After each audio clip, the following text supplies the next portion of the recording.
Perfect. Okay, good morning, good afternoon, and good evening to everyone joining us from around the globe. My name is Indu Khurana, and I am the chair of Academy of Management's Entrepreneurship Division Teaching Committee. So the event is hosted by AOM Entrepreneurship Division Teaching Committee, and this is our second event for the year. And if you missed the first one, we're going to upload the YouTube link in the chat. You can watch it again. It was really good if you were teaching entrepreneurship for the very first time. And I am delighted to welcome our presenters for today. We have Craig Armstrong from the University of Alabama and Christoph Winkler from Iona University. I'll briefly introduce both of them to you, and then we'll give the floor to them. So Craig is an associate professor at the University of Alabama. He is a member of the editorial board and reviewer for JSBM.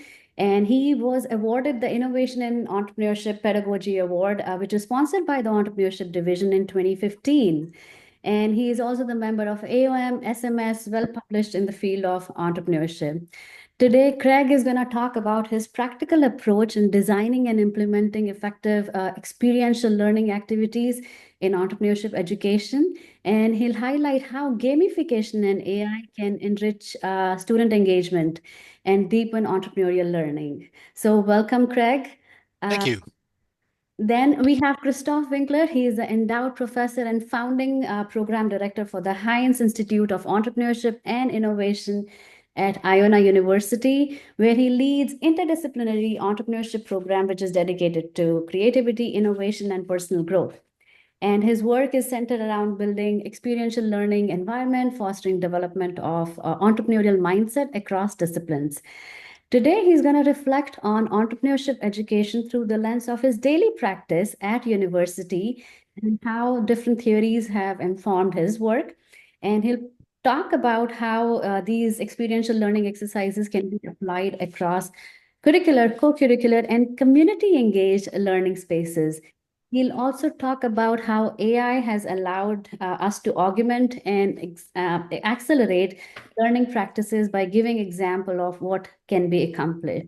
So welcome, Christoph, and I welcome all my participants, and I'm really happy to have such a diverse participation today from around the globe. So, Craig, we'll start with you. You have about like 20-25 minutes, and then we'll move on to Christoph. Okay, well, I appreciate that. Thank you so much, organizers Athena and Indu. You always do a wonderful job, so I appreciate being part of what you're offering. And I have an admin request. Could someone please turn off the ding ding when someone wants to get out of the waiting room? Um, Okay. Thanks. Okay, so I'm going to share my screen. It's going to look a lot like this. Um, and so hopefully you see it. Yay. All right. We know what the title is. It's experiential learning and entrepreneurship education. I think that entrepreneurship education is particularly uh, oriented towards being a great topic to use experiential learning for. And so I passionately believe in getting the students involved and taking responsibility for their learning. And that sounds like a really deep thing to do. So I want to engage them in stuff where they don't actually realize they're committing to it and they immerse themselves in it and they learn a lot more. It sticks. It lasts a lot longer. So part of my motivations for those things, ahead of myself, we have an agenda. I'm going to follow it. The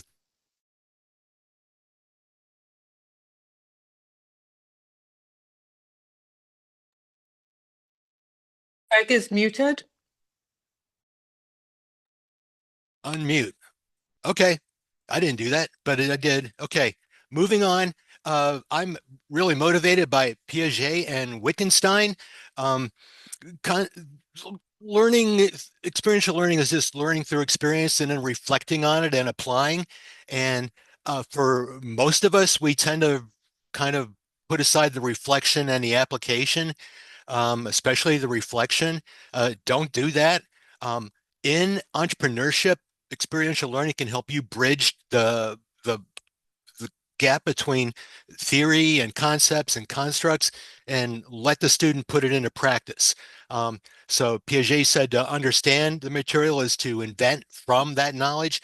Wittgenstein said to understand is to know what to do. So I want my students to know what to do with the knowledge I've given them when they're in that situation. So guiding principles, experiential learning is the use of active methods. So they're going to have new truths that they discover. It's almost like they are discovering this concept instead of the person who wrote it for the first time. It puts them in that discoverer's shoes so that they feel like they're getting the same aha moment that the person who created it did. Um, so this involves the teacher. The teacher is responsible for constructing the devices and vehicles that the student will use to get to that point.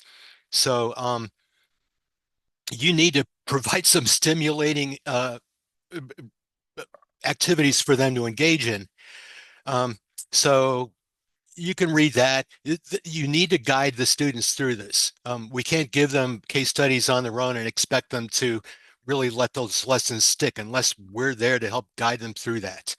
Um, Other things, so here we are with the foundational pedagogical models, and here's what I draw from the Kolb experiential model of the concept to experimenting with the concept and then internalizing that through the decisions they make and the projects that they're able to accomplish. Um, Piaget again, promoting problem solving, adaptation, and mental models, skills that I think are really core to 21st century entrepreneurship and that they should all know. And then Dewey, learning by doing. Uh, Other things that are foundational are just improving motivation and engagement, and then transferring skills and getting them ready for careers in jobs that we don't even know we don't know the types of jobs that exist yet, but we do know that the things that will be important to being successful in those jobs are communication, teamwork, being a leader. And I don't necessarily want my students to start startups when they graduate, but I do want them to know the design sprints and other types of tools, especially the soft skills that will get them to be in charge of the groups and put them on a fast track to being in greater positions of responsibility. Then they can do the startup. Um, so some innovative practices and tools for experiential learning are narrative-driven situations or simulations. This is what I use AI for. You can start a set of prompts, involve the students with interacting with the prompts that you design. You should be with them when they do that so you can figure out where your bugs are and what you can make better. But this is something I'm doing in new venture finance of all places. And uh, I found in particular that letting them do narrative-driven simulations, AI-based, lets them engage one step at a time with the different, let's say, early stage evaluation methods, or understanding how to build a cap table, or doing negotiations where an AI agent is an angel or a venture capital investor. Live action role playing is similar to that, where I use case studies and I embed those in AI, and then they have the whole case study, but then they're interacting iteratively with the information from the case study to find solutions and test them out. If they go out a little bit too far, they can pull that back in and then take another route in a different way. So other things like embedded entrepreneurship, I tried these a long time ago. I don't like not having more control over the educational experience, and it's hard to vet the quality of the experience they're going to have ex ante.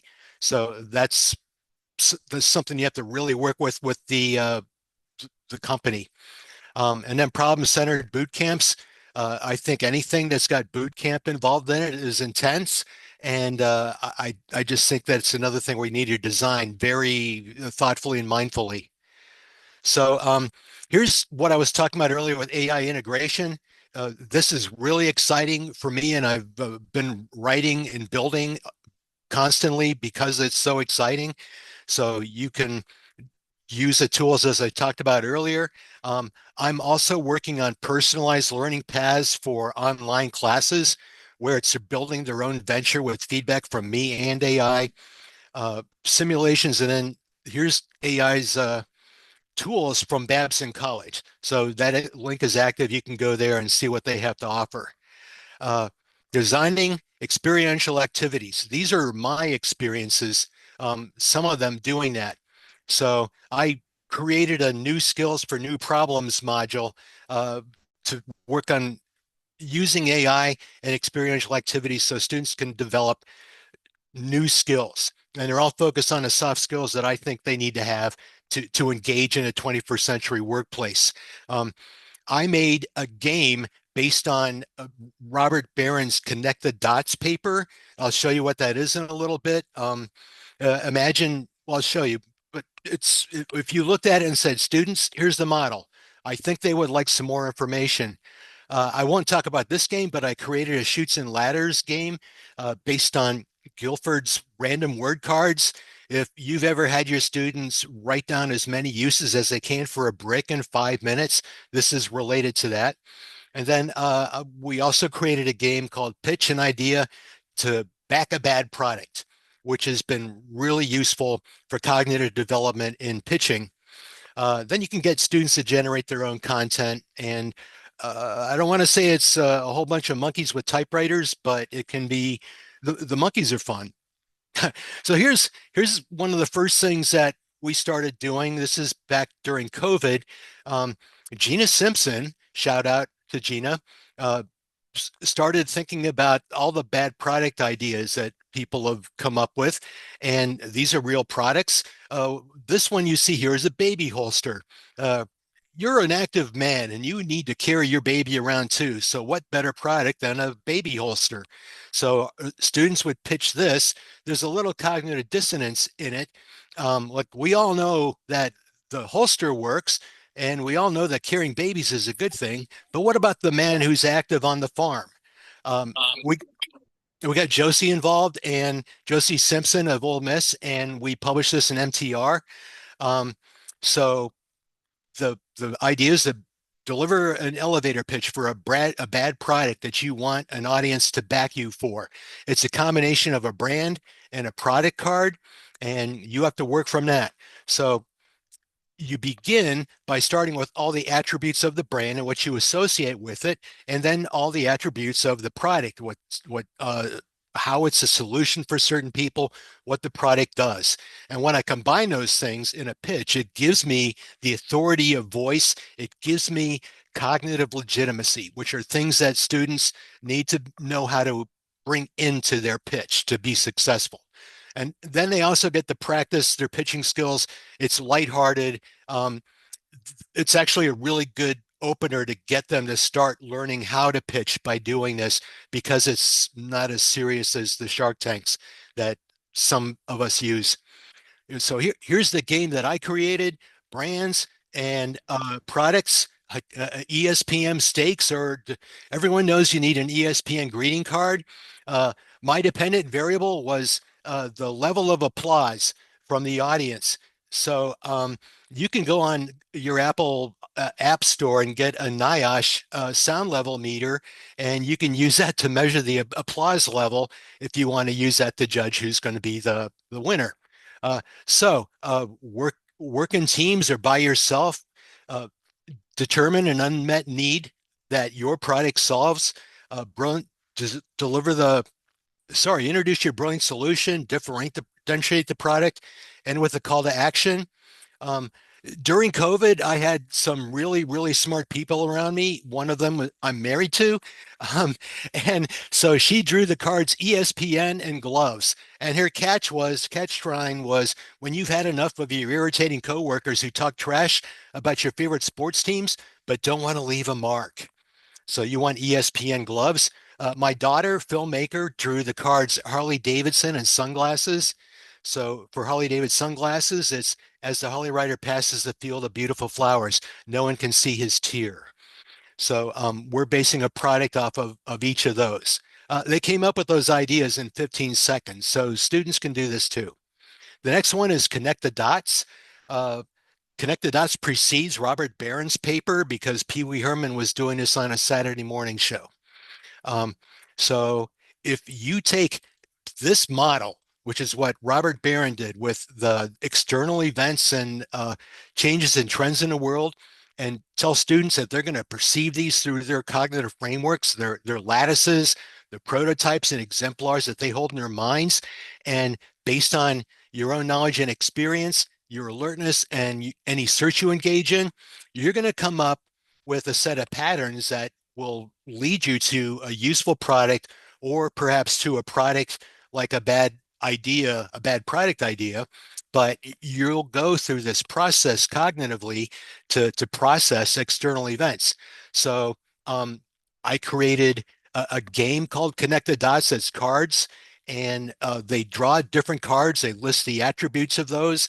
Then they engage in idea fluency, which is to come up with as many ideas as they can. They link the attributes from the different signals of the cards to create and identify new problems, and then they iterate on it. And I also help the students understand the difference between search and alertness when we go through the game. So I created a bunch of 3x5 cards. That's something I like to do. The categories I created were esports, things that have to do with millennials and aging, which is a big topic that I cover in a separate class I teach, and then news and media. So I had students draw a card on aging and another one for esports.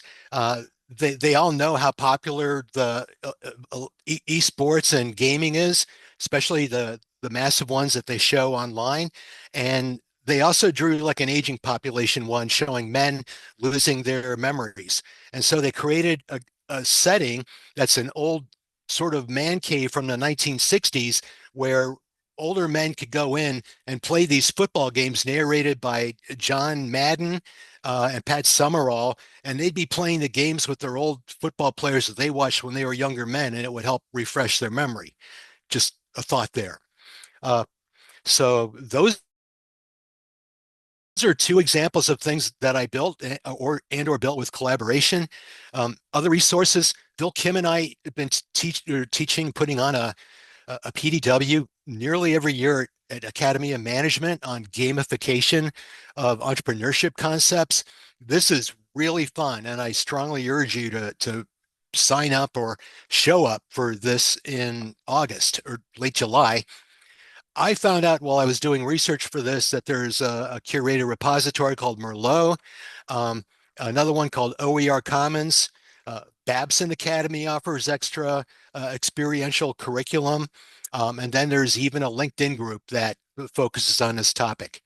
And so speaking of my friend Phil Kim, um, they have different things. They've been involved in this. So there's a shout out to them where they do the Babson Fellows program. And then things that are free, their 1 hour entrepreneurship educators webinar. And then you can take a class offered by them on edX. And I've been taking classes on edX and Coursera. They're really good complements to what I'm trying to do for my day job. Okay. I was also thinking about comparing so-called pedagogical journals, and I worked with AI to create this list. So knowing that it was co-created with AI, you take it at face value, you think of it what you will. It gave me these, actually, it gave me these three journals. It gave me Management Teaching Review, ETP, and AMLE. I asked it to include Entrepreneurship Education and Pedagogy because that's an annual curated collection of experiential learning and other sort of teaching focused pedagogies. And this is a really good resource for you if you want to find activities you can use in a classroom. But I'm getting ahead of myself. Uh, Academy of Management Learning and Education is a great place to publish very high level types of thinking about teaching, and also a place where there's a lot of empirical work done. So it's not necessarily useful for you if you want to get a case study or some activity to do, but it's a great place, I think, to bring together many different pedagogies and then make some conclusions about how they're informing education and entrepreneurship or in management more broadly. ETP still publishes case studies, and they're very good. Uh, so that's a place for a source for things you could use. Here's entrepreneurship education and pedagogy again. These are things that are curated, that are very high quality, and you can use these.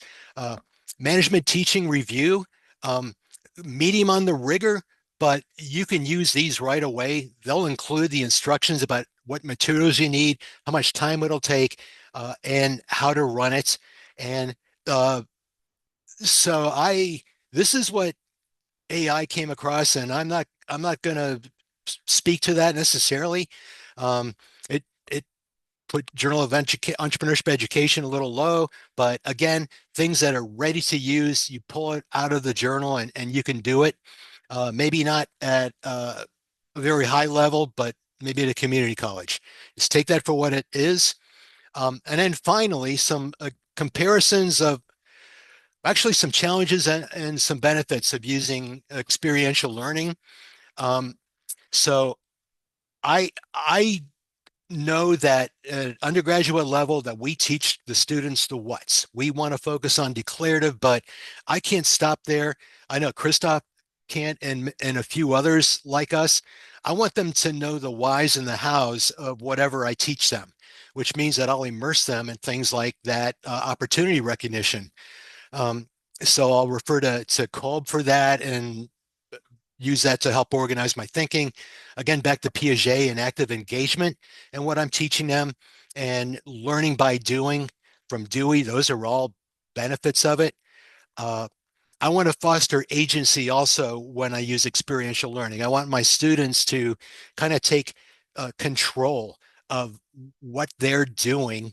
So they're not listening to me read through slides, that they're engaging with it and then grabbing stuff they need from it to keep moving through the activity. I also want them to be able to use any entrepreneurship concepts and related theories to develop their soft skills. So they can borrow from these things that we teach them and build their own skills they need in the workplace. Um, also, we have challenges to do this. Um, they take a lot more time than doing a PowerPoint lecture. This holds a lot of people back, and a lot of schools don't give you credit for doing this. Uh, this is a problem. And if you're that person like me who's doing it, you have to make the case to your P&T committees, to the department chair and your college that what you're doing is an elevated form of teaching that is sort of like applied research. And so it's a middle ground between teaching and the research.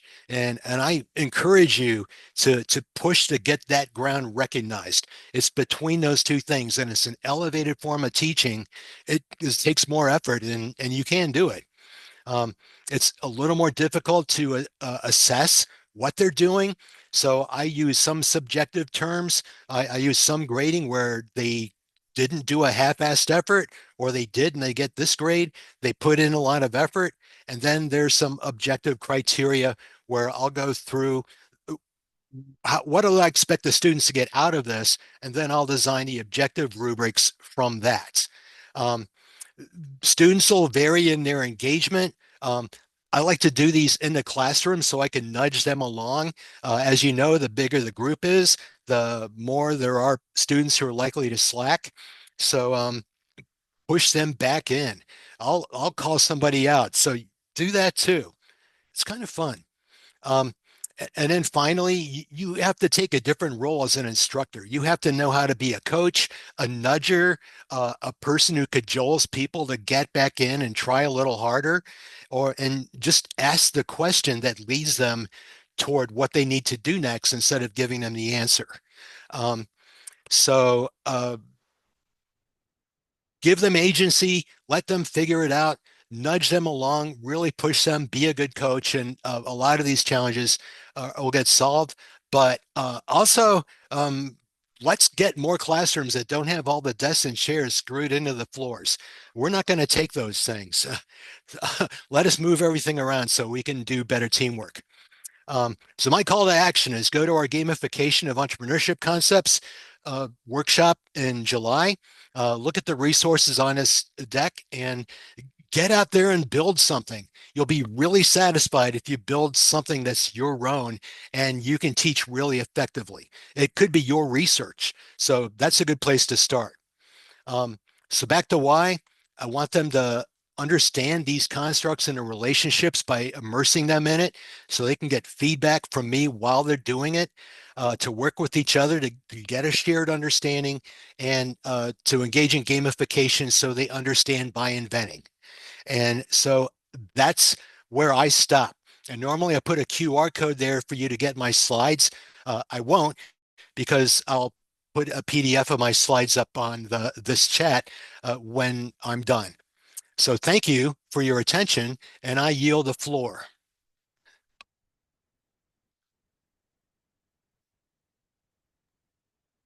Thank you so much, Craig.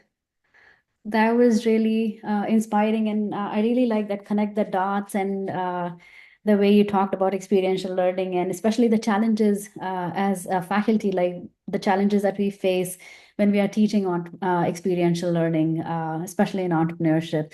Thank you Yep, so much. my pleasure. Yeah, Christoph, I think it's your turn, so please go ahead. All right, excellent. And again, thank you, Indu and Athena, for the invitation to join everybody today. And everybody also welcome for making the time to really talk about, I think, a topic that is, not only exciting, but also, very rewarding as you engage in different kinds of experiential opportunities with your students, experiential learning opportunities. So thank you for that. And also, Craig, for setting the stage here. It's great to also connect your talk to some of the things that I'll be talking about. A little bit about my background too. I mean, I come out of an educational psychology background and worked with Barry Zimmerman on self-regulated learning, which is embedded in a sort of larger social cognitive framework, which I'll get to in a second. And with that, I try to guide my work, especially as it relates to experiential learning, through kind of the why question, like why are we engaging this? And in that capacity, it's about building something. So how might we design and implement relevant, authentic, hands-on experiential learning opportunities for our students? And that's a guiding question that I try to apply within my daily practice in my work, but also as an editor of Entrepreneurship, Education, and Pedagogy, as we also try to build a community and really advance the field here. Most of you know this model. It's Albert Bandura's model, about the triadic reciprocity between the person, the behavior, and the environment. And why do I put this up here? It is important for us to understand like which environment we're operating in, how students engage in the environment, our classrooms, our environments, but also shaping the environment with their participation. But also there's a distinction between thought and behavior, and how can we negotiate too for our students? And ultimately it comes down to, and Craig noted this also, Bandura talks about agency. Agency is acts, intentional acts, and I think that's important. We want to empower our students to navigate that, to understand what the implications of the actions on the environment, but also how to extract information from the environment in order to make entrepreneurial decisions. I put one more thing here, that's AI. I didn't place this in a particular category in this model, but I would argue that AI will have implications on how people think. AI will have opportunity to also drive and execute behavior, and AI can also be part of the environment. How this will be manifested in the future is to be determined, but I think we see already different applications that are certainly impacting the way we not only teach, but also the way our students engage in that experiential way. And I'll get to an example a little bit later. One article I would like to highlight that's just hot off the press, a special issue that was led by Johan Wiklund and some colleagues that really talks about also connecting entrepreneurship research and practice, something that really want to focus here also in the context of experiential learning. There is also mention in terms of the existing literature on experiential learning as it's applicable to entrepreneurship education. So take a look at this, and it's already available, open access on the SAGE website. With that, I also want to show that, when we talk about the way we engage in that learning, a lot of our work in the general entrepreneurship domain, it is about generalizability, it is about theory-driven work, and obviously a lot of this informs the way we teach.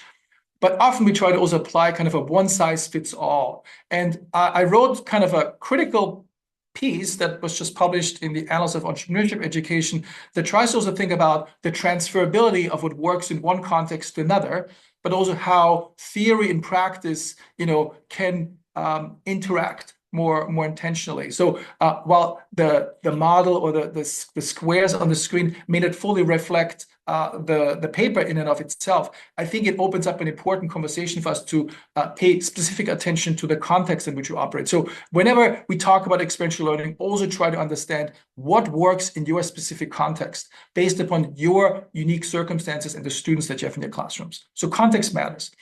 With that, now, let me explain a little bit about the context of my daily practice.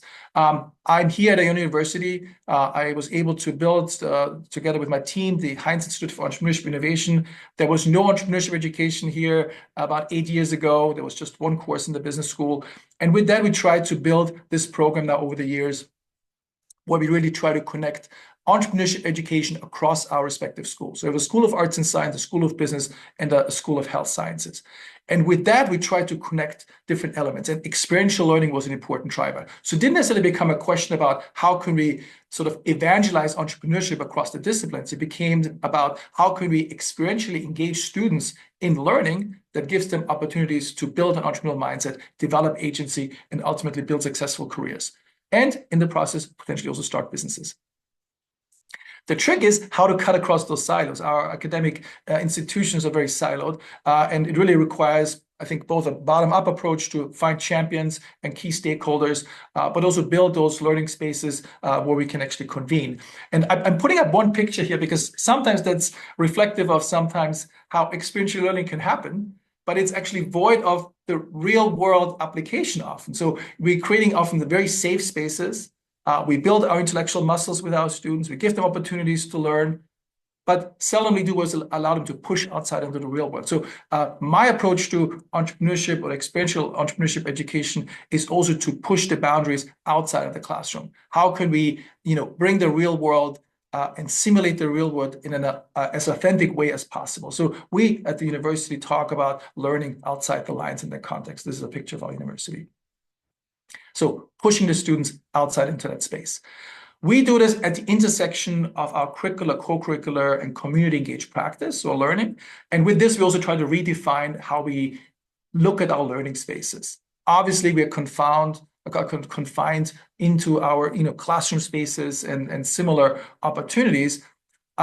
Yet, if we intentionally think about different applications around experiential learning that bridge co-curricular with curricular, that bridge curricular with community-engaged learning, the experiences become richer. Indu mentioned connecting the dots, right? We're trying to also connect the dots here to give students opportunities to, bridge classroom learning and content and experiences with applications that happen outside the classroom. So making this a rich experiential environment. What drives us here in particular is we look at entrepreneurship as a foundational skill, right? Agency as a key driver here. We're using design thinking, lean startup methodology as a core driver to engage students, really using practitioner tools that we bring in, but linked to the theoretical applications.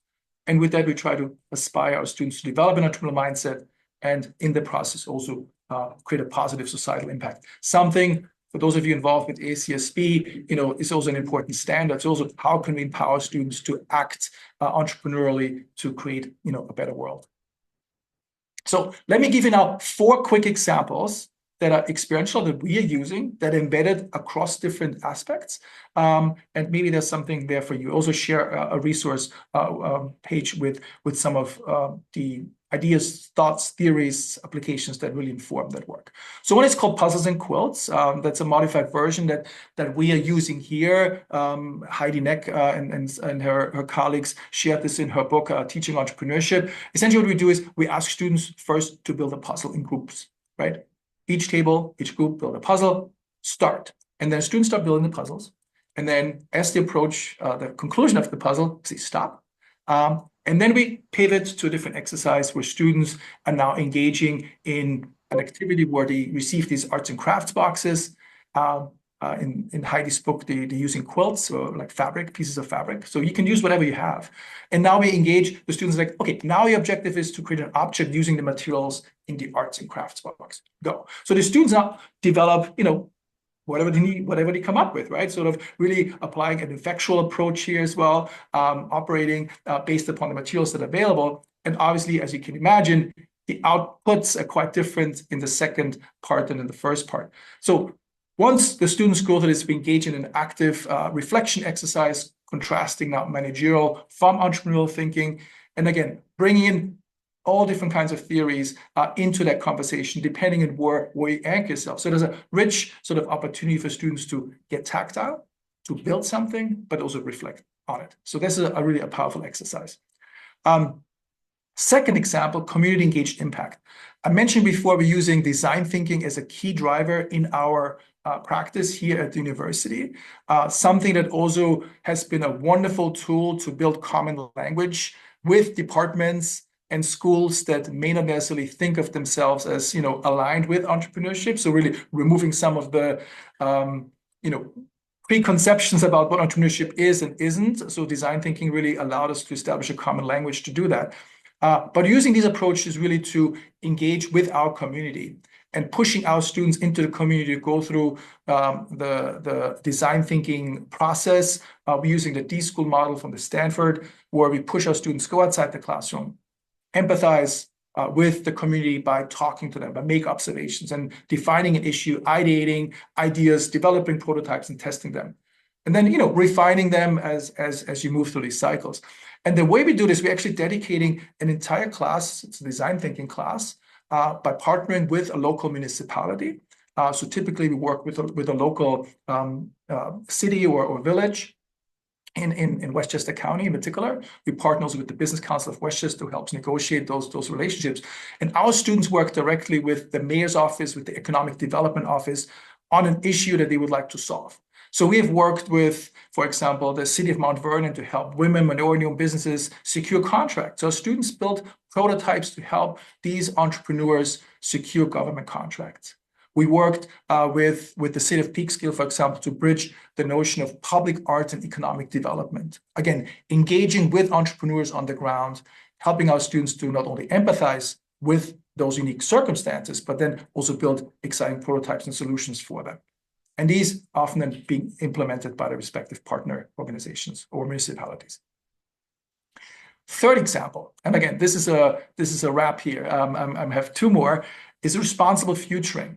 And this is really both an extension, but also taking a step back from design thinking. And we're trying to experientially engage our students in an activity where students not just look at what's happening today and make observations and build prototypes and test those and move towards, developing products and businesses. It's really more about understanding what's happening around us, looking at signals, trends, looking at different kinds of forecasts, but then imagine and tangibly create, experientially engage in conversations around what a possible futures look like or could look like, and go through different kinds of scenarios. So this could be, we're using the example of AI. We've been using this with AI a lot. What is AI going to do to impact entrepreneurship education? Is it going to replace us as instructors? Is it going to enhance and enrich our experiences? So what are the futures they would like to see or imagine to see? And what we do in our classes, we borrow and use the tools that come out of the University of Twente in the Netherlands, the design lab there. And they kind of developed an entire resource base for responsible futuring. It's really powerful, and students can really engage in making those tangible futures. And they're using essentially moral imagination to do that. We have been doing this in different ways, and essentially I'm going to give you just two quick steps of how this could be applied. First is storytelling in small groups, understanding each other's values, and then creating a story about a character or characters in a particular scenario that faces a particular problem. And then kind of articulating that story and try to figure out, okay, this could be a positive sort of experience or negative experience, but that story will take place in the future. I think that's an important element to understand here. The second part is students build now prototypes. So it's essentially a provocative prototype.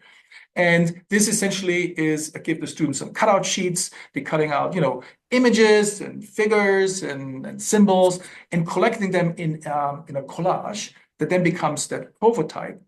Again, there's lots of conversations happening while students are building those.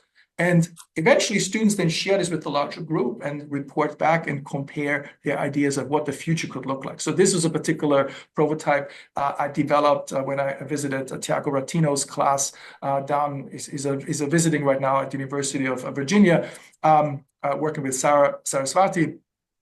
And, we engaged in kind of how does AI impact, our futures? And the students built those prototypes, and we then had some really robust conversations around this. But again, experientially dealing with the future in tangible ways. Okay, fourth example is now simulation with AI. And that's something that, obviously many of us have been struggling with, many of us have been experimenting with, or somewhere in between. And again, it's a blank slate that really opened up in front of us with lots of uncertainty, but also tremendous opportunities for us to really think about what does all of this mean for entrepreneurship education? So a couple of colleagues and I have actually put together an editorial that was published in EEP about a year and a half ago. I encourage all of you to look at this and really look at the larger questions that we proposed. And as you engage with AI, maybe there are experiential learning opportunities that you pursue and tools that you develop. Share them with us, bring them back to the community, submit them to the journal, and we're actually about to launch a special issue on that topic. So we certainly invite your participation in that conversation. How does this look like in our classrooms, in my classroom? So I did an experiment last semester. It was an Introduction to Entrepreneurship MBA class. And first, I had the students go through a traditional in-person customer interview process as part of the customer discovery process. So I pushed the students out of the classroom, talk to potential customers, try to understand their unique needs, and based upon those needs, come back, build an empathy map, and hone in on what are particular issues are these individuals facing. What is something that you can then hook in order to then potentially explore developing a prototype for an idea. So the students did this. They did very detailed handwritten notes, came back, presented this, and had this reflection. In a second step, I now ask the students to use ChatGPT to create kind of a prompt that would then, sort of spit out different kinds of personas that students can now interview. So again, taking this information, creating a prompt, creating additional personas, and then engaging and simulating an interaction with those individuals in a very authentic way. So what is happening now? The students are not only, pushed into the quote unquote real world to talk to people, they're also using AI and these large language models to facilitate and simulate experiences. And I tried to students also compare those two, like what's your experience with the real world versus the ChatGPT driven approach. And I'm sharing you with here the prompt of how I constructed it. So again, I'm trying to simulate a customer interviews based on a problem that I would like to solve, and then go through different kind of components of what I would like to see. In this case, I wanted to interview student athletes at a Division I school in the northeastern US. I would like to really understand how students balance schoolwork, the athletic experiences, and as well as the private lives. So I then received 3 personas from ChatGPT. I then said, okay, let me start the interview with the first persona, in this case, Jordan Williams, who's a sophomore in basketball. And then I just started typing. Hi, my name is Christoph. I would like to have a conversation with you. Do you have a moment? And then ChatGPT responds. So an organic conversation started that I could quickly simulate. And the great thing about the AI piece is I can decide what the persona is supposed to look like, feel like also in advance. So I can simulate different kinds of experiences. Super, super powerful. I know some colleagues like Don Winkle and others, they're creating sort of custom GPTs that really, allow you to really customize an entire experience. You can just, plug into your classroom and just run with it.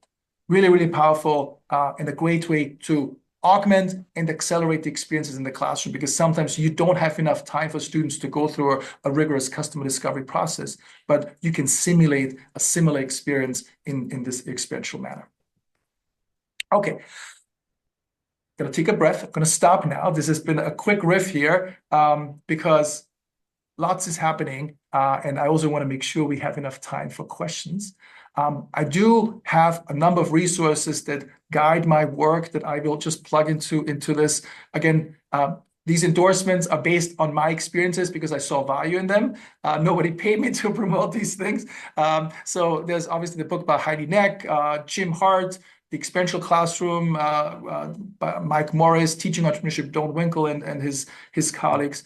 The D School at Stanford is a great inspiration for me, where I did a fellowship, a faculty fellowship, really powerful.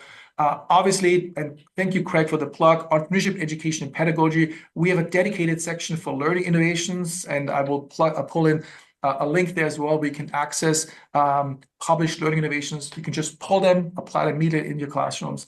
And then the responsible futuring at the design lab in Twente is another resource. I do have to say, though, the most important resource in all of this is, and you will be confronted with lots of signals that tell you, this is how you're supposed to do it, and here's a great resource, and somebody else is trying to do something. You are also a powerful resource here. Try to, again, think about context and think about your own role and how you would like to deploy yourself as you design those experiential exercises. So give yourself enough credit to be flexible with what you get, but also don't be afraid to modify and experiment and try things out as you engage these opportunities with these opportunities for students. So I'm gonna just push this into the chat real quick. Okay, two more slides. As I mentioned, I'm the editor of Entrepreneurship, Education, and Pedagogy. We publish these learning innovations, but as you also think about entrepreneurship education, experiential learning, you may do some research here too. Come send it our way. We would love to read your work and publish it. Okay, and then last but not least, here's my contact information. Happy to follow up with anybody if and as necessary. But for now, I want to again give the floor back to Indu and Athena and Craig to, I guess, move into the Q&A session. But I want to thank you all for the time to share a little bit about my practice and how it's been informed at my university, but also how we're trying to create these experiential environments that sometimes push against the constraints of our existing environments, whether it is within a classroom setting or within the university, where we try to separate different disciplines in kind of artificial ways.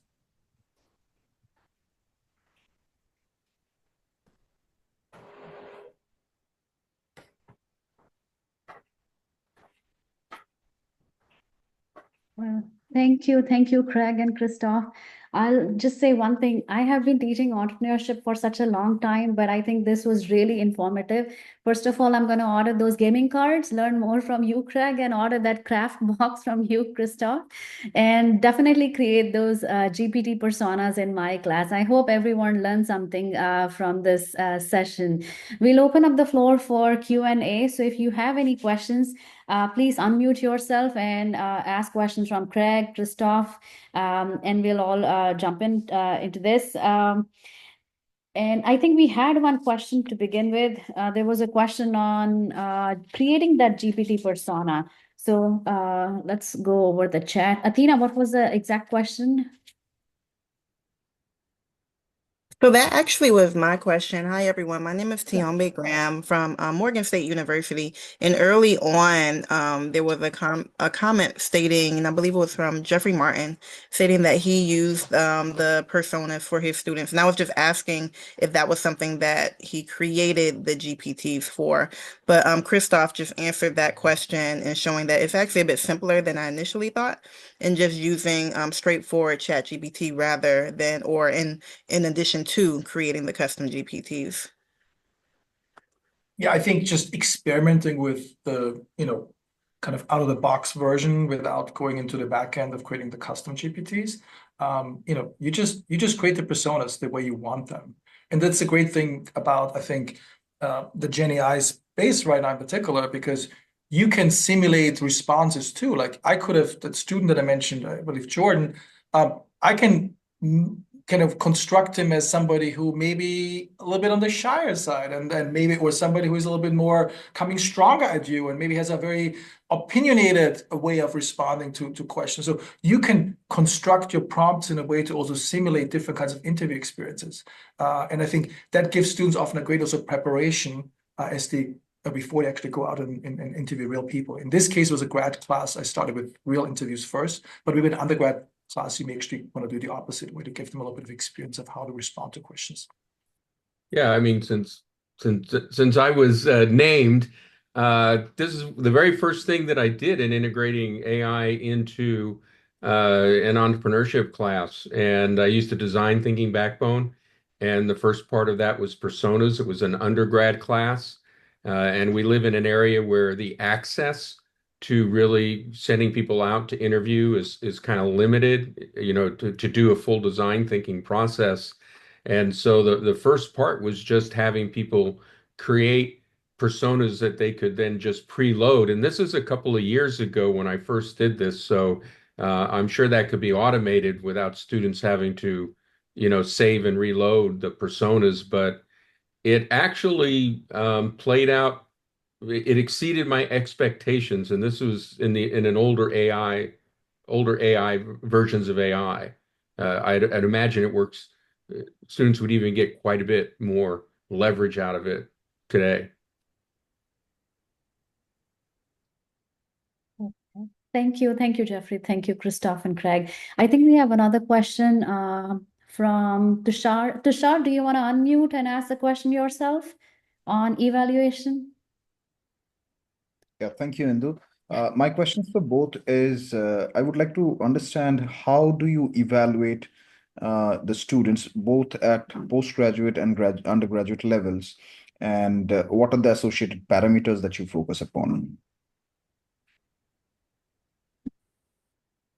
I can start. It really depends on the exercise and what the purpose is. Again, the learning objective drives the assessment. So I guess it really depends. But I do have to say, when I construct these assignments or these experiential exercises, and a lot of them become more customized as I engage with a particular student group, because also thanks to AI, you can also use AI to develop rubrics to assess how students engage. And you can also determine those parameters. Some folks primarily are driven on, okay, I want to know, what the output is, and I assess that part, which is fine. Others focus more on focus more on the process of how students engage, right? So again, it really depends on how you engage with this. But I think there is again parameters that you can use, and also ChatGPT is great for this, to create customized rubrics for each exercise. And I found this to be really, really powerful, because we're not bound by some arbitrary standard metrics. By the same token, you can also then link them back to the larger objectives of the classroom. So what I used to do is, when I developed a course, I put each assignment, each activity for the course into one thread within my ChatGPT structure. And I was able to maintain the consistency, but also make sure that the learning objectives are always kind of met and actually linked back to the original objectives of the class. So it's both at the exercise level, but also at the class level. So it's much easier to do that. I'll add just a postscript because that answer was perfect. But what I'll add to complement that or supplement it is that we have some classes where Jeff and I teach that are that combine graduate and undergraduate. And so we expect graduate students to be more analytical, to draw more of their tool set from an MBA into their analysis and their thinking. So we just use, as Christoph said, AI to produce those rubrics, and we make them more specific to the activity. And that's a beautiful thing.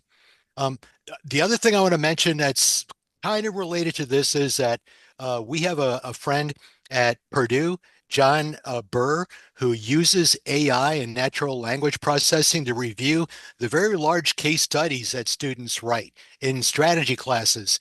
And a lot of us teach strategy as a capstone. A lot of students are in it. They write a lot. It's a big admin burden to give that class.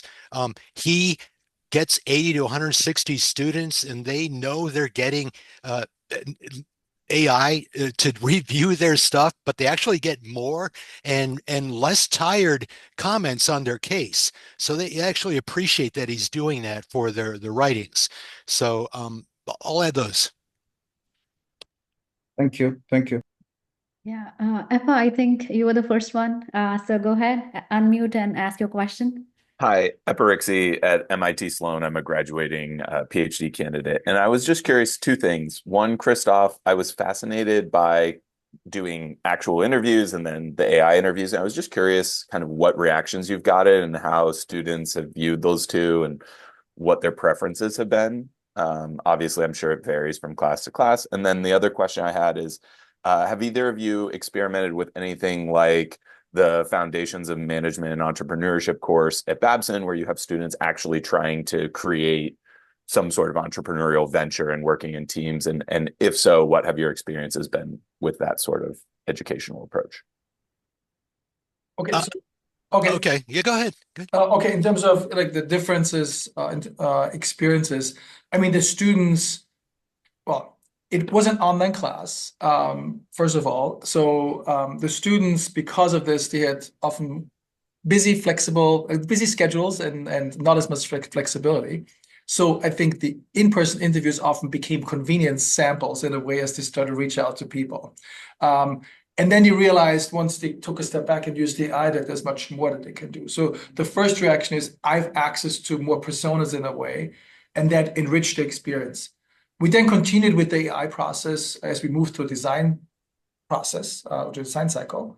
And the students actually came back, and one student actually, I think that was the most powerful message, like, I did not think that I could be this creative, right? So again, being able to flex your muscle, to have access to more information, to accelerate that learning, I think is super, super powerful. The other question, maybe Craig, you can start first and I can chime in because I'm sure we have some shared experiences here, but I hope that was helpful. Great. Thanks. I think a lot of us started with the idea that the way we should teach a class, say for new venture development, is that you get people to pitch ideas. They form in teams around the most promising pitches. They start going through the process of writing a business plan, and the teacher presents lectures that are complements to that process, and then lets them do work on the plan in class. And I was never very happy with those outcomes. I didn't think that they had very good ideas. I don't think that they did a very good job creating a business plan. And that made me go back and reflect on what I was doing to make that process better. And luckily for me, Eric Ries had written The Lean Startup. And not long after that, the uh, the design sprint book came out, and I read that and I figured out how to implement that in a class, so that now I'm running design sprints and using some of the stuff Christoph talked about. Um, Things got a lot better and structuring that way.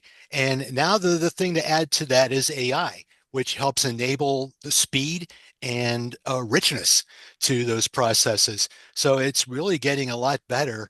And I feel like it's hard for some of us to keep up with those tools, but Christoph and I and some others are doing that. And so you can too. Yeah, I want to add here. I think thanks, Craig, for that reflection, because I think we are faced now where things have to be more and more accelerated because of the world and is faster, right? And again, we want to prepare our students for that world, so we need to replicate and simulate some of that.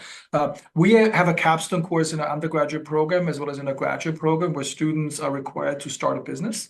We are now actually, and since it's a big presidential initiative to be all in on AI, and our faculty really leading the way here, but we actually building custom AI clinics this summer for our students to actually engage in even more rapid prototyping. So using AI tools to more quickly develop prototypes, using AI tools to more quickly develop websites and apps and whatnot. So really pooling some of these resources so that our students receive not only the support, but also have access to the resources in our lab to build prototypes much more quickly so that they can fail faster and ultimately hopefully improve the chances of success. Quick add to that, Epith, and thanks for your question. about the Babson thing, that's a college in department with people who can all of them have the tools to deliver that type of approach. It's a big ask for an individual professor to do that, but that's where that came from at Babson. Someone had to start doing it.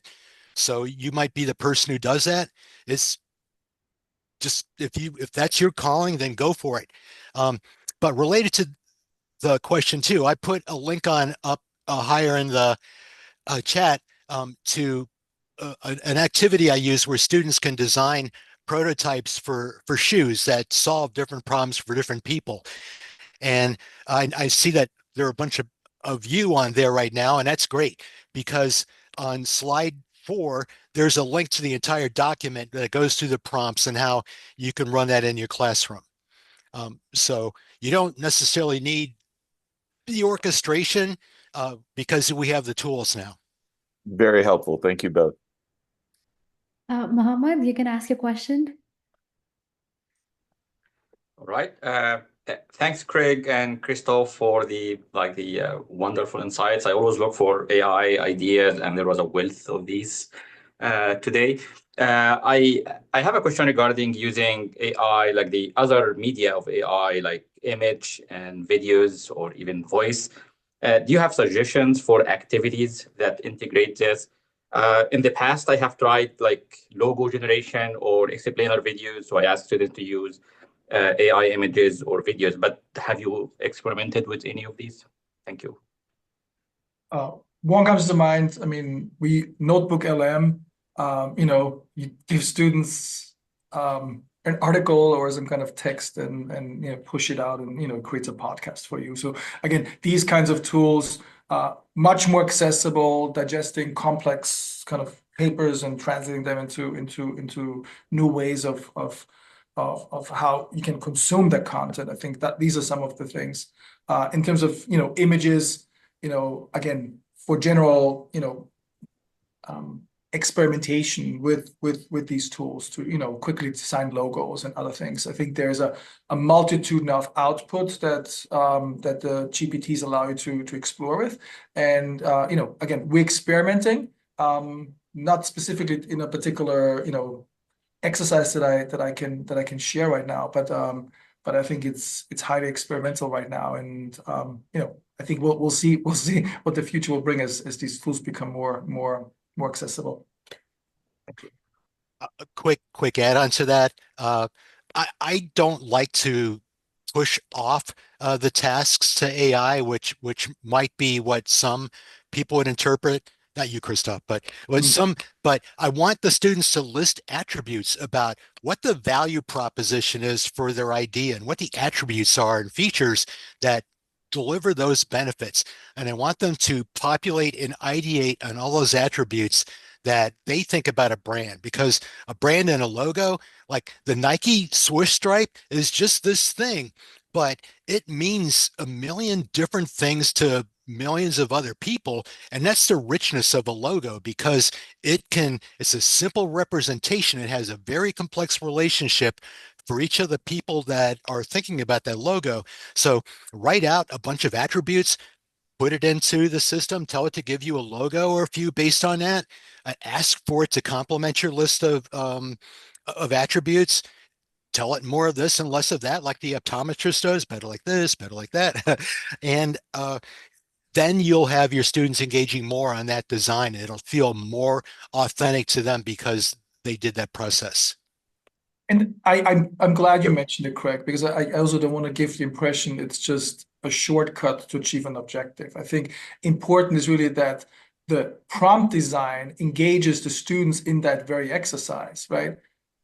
If the students are clearly able to articulate, for example, what their core value system is in relationship to a particular demographic, they can then negotiate through a prompt of how the system will respond. And I think similar to the attributes or the way you then describe a particular desired output or response or engagement with the system, this I think where the critical thinking comes in, because the input is much stronger, right, in terms of how the students or whoever's engaging with the tool, frames the larger question, the output then needs to be reflected on and dealt with in a similar manner. The building piece in the middle, I think, is now what's being outsourced. But I think the critical thinking level becomes much more sophisticated at the beginning, but also needs to be validated at the end. Thank you. Kapil, you can ask your question. Hi, thank you, professors. Two, 3 points. First, I think it is the age of execution. I don't think the like writing or like using AI for whatever actions. The one thing that we all, because it's only been 2 or 3 years, like we are already struggling with like we barely write anything properly because the moment we write, we try to move to Grammarly or something to get it better. Everything seems like some sort of coded. So how, I mean, there's this way that pushing the students that, okay, just go out and just try to execute things or do activities by hand. In such an age, like how important or how you can say relevant would it be to give students like, okay, go and just do assignments? We know 99% would come up like with AI. So rather than asking them, okay, do it in front of us or write in front of us or do something in front of us, to what level we can say that any assignment or any exam, take home exams would be relevant? I guess we're all struggling with this. I think the first assumption is if we think that everybody's cheating, they will be cheating. And the students who I think want to take those shortcuts, they take those anyway. And I'm saying this with tongue in cheek. Ultimately, I think we need to carefully re-examine what is our objective in the classroom. Why are we engaging the students in a particular activity in the first place, right? If I'm exclusively relying on the delivery of content and testing the students on the content in whatever form, right? Yes, of course, students may be able to take the shortcuts and whatnot. What is it actually them trying to accomplish here? And I think we all have come to kind of a reckoning that we need to have a more careful examination of how we teach, what we teach, how we engage our students, and how we can also ensure that the students have accomplished the goals that we set out for them in the first place. So I think there's a big reckoning happening right now in the larger educational community to really examine like how can we engage our students better, and how can we also make sure that our students engaging in the classroom or outside the classroom in a way that really accomplishes those large objectives. Again, I keep repeating myself in this way, but it's really comes down to like why are we doing the things in the first place, and why do we think AI or other tools are better giving us a better way for students to engage in the learning. I have just one question that should we think about creating the tool sets which are not having AI in it for, say, education purposes? Of course, why not? I mean, like you saw me do puzzles and everything else. Like AI doesn't replace those things, but AI can augment and accelerate these things, right? Sometimes I need to make choices about how I can use AI to do that. I don't think it's right to deny the students to have those conversations with AI. I think it's an important element for us to do that. But Craig, I'm sure you have an addition here.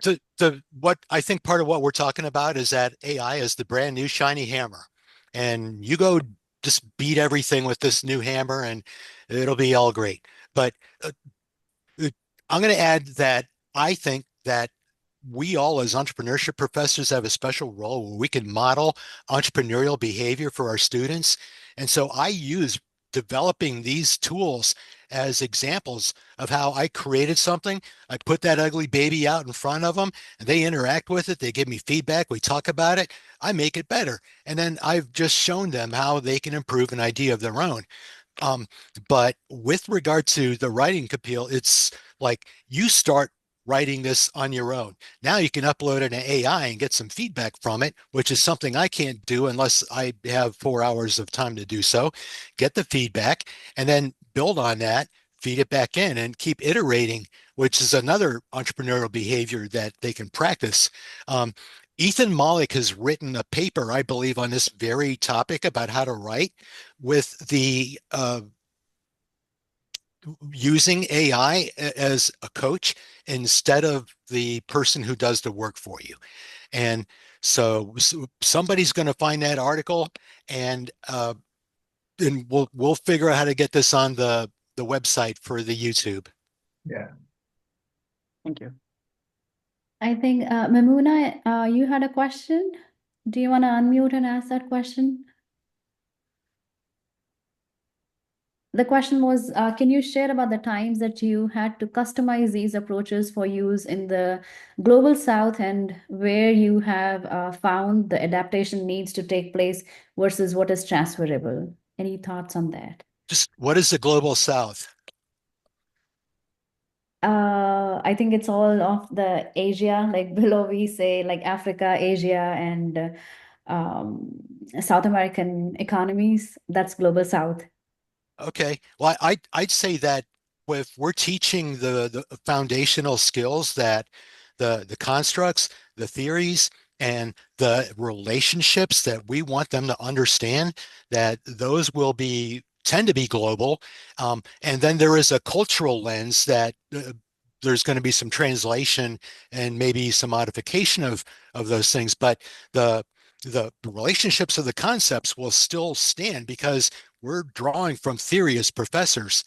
Um, so I think that you could probably get help with AI to write something that would put a cultural blend into that. And I'd love to see somebody publish it to see what it looks like. Yeah, and sometimes maybe even challenge existing theories because a new, cultural dimension that's being introduced. I mean, a lot of the work still has a strong Western tint, Northern Hemisphere tint, Yep. or slant, and I think there's also opportunity to really think about how theory can be expanded and can be potentially challenged. And I think there's a collective responsibility for us to carefully examine it too. And that's why also in one of my slides, as it relates to education, whatever may work at Iona University in Westchester, New York, may not work, let's say, at a university in Southeast Asia, right? The way I applied.